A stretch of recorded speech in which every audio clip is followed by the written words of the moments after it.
এবং সে সবসময় বলতো যে আমার ভাইরা শহীদ হয়ে গেছে, আমি তো বেঁচে থাকার আমার কোনো মানে বেঁচে থাকার কোনো কারণ নেই, আমি শহীদ হতে চাই। ভাইরা বোনেরা মানে বড় ভাইরা ছোটো ভাইরা মরে যাচ্ছে, আমি কেন ঘরে থাকবো, এই বলে সে তার উদ্দেশ্য ছিল যে এই কোটা বিরোধী এই যে স্বৈরাচার পতন। তো সে যেদিন স্বৈরাচারের পতন হলো, যেদিন আমাদের বাংলাদেশ আবার নতুন করে স্বাধীনতা অর্জন করলো, আমরা 1971 দেখিনি, কিন্তু আমরা 2024 দেখেছি।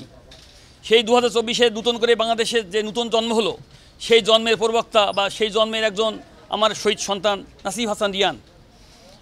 তো আমি মিডিয়ার কাছে এটুকু বলতে চাই যে আমরা সারা বাংলাদেশে আমার ছেলে এরকম, আমার ছেলের মতো লক্ষ লক্ষ ছেলে, হাজার হাজার ছেলে, আমি গত 5 তারিখে যখন তার ডেড বডি আনতে গিয়েছি, ডেড বডি নিয়ে যখন আমি শহীদ সোহরাওয়ার্দী হসপিটালে যাই, সেদিন আমি নিজের চোখে 200-এর অধিক লাশ দেখেছি। আমার মনে হয় যে বিগত আন্দোলনের প্রথম থেকে শেষ পর্যন্ত যতগুলো লাশ পড়েছে, আমার মনে হয় বিগত ওই 5 তারিখে সবচেয়ে বেশি লাশ, ওই দিনই সবচেয়ে বেশি মানুষ শহীদ হয়েছে, ছাত্র শহীদ হয়েছে, ছাত্র জনতা। তো আমি ওই দিনই প্রায় 200 মতো লাশ আমার নিজের চোখে দেখেছি শহীদ সোহরাওয়ার্দী হসপিটালে। এবং পুলিশ তখন ওই দিন লাস্টের দিন পুলিশ যেভাবে গুলি করছে, পুলিশের কাছে আমার কাছে মনে হয়েছে যে পুলিশের যে ড্রেস ছিল, সে পুলিশের সম্পূর্ণ ফুল ড্রেস ছিল না, বুকের মধ্যে যে একটা আলাদা ড্রেস, এবং তাদের চেহারা আমার কাছে খুব অপরিচিত মনে হয়েছে। এবং তাদের কাছে আমাদের স্বাভাবিক বাঙালিদের দেখলে আমরা চিনতে পারি যে এটা বাঙালি, আমার কাছে নন বাঙালি মনে হয়েছে আর কি। তো সুতরাং আমার মনে হয় যে আপনাদের মিডিয়ার মাধ্যমে আমি আমার মানে বিনীত অনুরোধ করছি যে আমরা এই জিনিসগুলো একটু মানে আপনাদের কাছে বিচার দিলাম যে আমরা কারাই কাজটা করলো। আমার মনে হয় আমাদের বাঙালিরা এত নিষ্ঠুর হতে পেরেছে বলে আমার মনে হয় না, এবং এটা বাইরের লোকজন আছে বলে আমি মনে করেছি। আমি তাদের দেখে মনে হয়েছে যে তারা আমাদের দেশের সব লোক আমাদের দেশের নয়। তাদের কথাবার্তা আমি হিন্দিতেও কথা বলতে শুনেছি, আমি তাদেরকে হিন্দিতে কথা বলতেও শুনেছি, কারণ আমি কখনো বাঙালিদের মধ্যে সহজে শুনি না, কিন্তু আমি সেদিন শুনেছি।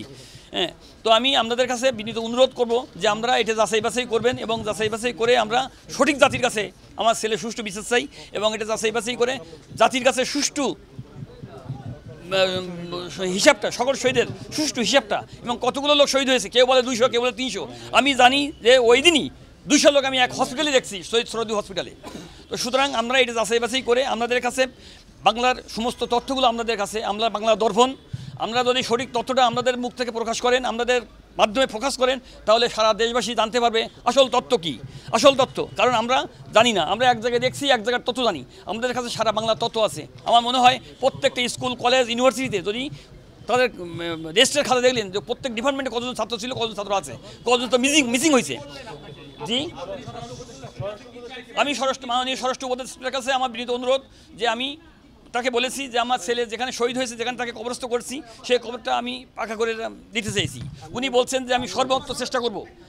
আর আপনাদের মাধ্যমে আমি মাননীয় স্বরাষ্ট্র উপদেষ্টার কাছে আবারও পুনরায় মানে আমার অভিব্যক্তি ব্যক্ত করতে চেয়েছি যে চাই যেটা আমার শহীদের ছেলের কবরটা যেন শহীদ পাকা করে দেওয়া হয়, এবং কবরস্থানটা শহীদ তার নামকরণ করে দেওয়া হয়, এটা আমি বিনীত অনুরোধ করছি।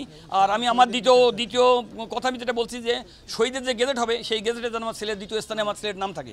আমি আবু সাইদ যেহেতু প্রথম শহীদ হয়েছে, আমার ছেলে মানে শহীদ হিসেবে আমার ছেলে যেন গেজেটে দ্বিতীয় নাম থাকে, এটা আমি আপনাদের কাছে বিনীত অনুরোধ করছি। মাননীয় স্বরাষ্ট্রমন্ত্রী মহোদয়ের কাছে আমি আকুল আবেদন করছি, এবং আপনাদের মাধ্যমে আমি পুরো দেশবাসীর কাছে আমি এটা আমার আকুল আবেদন।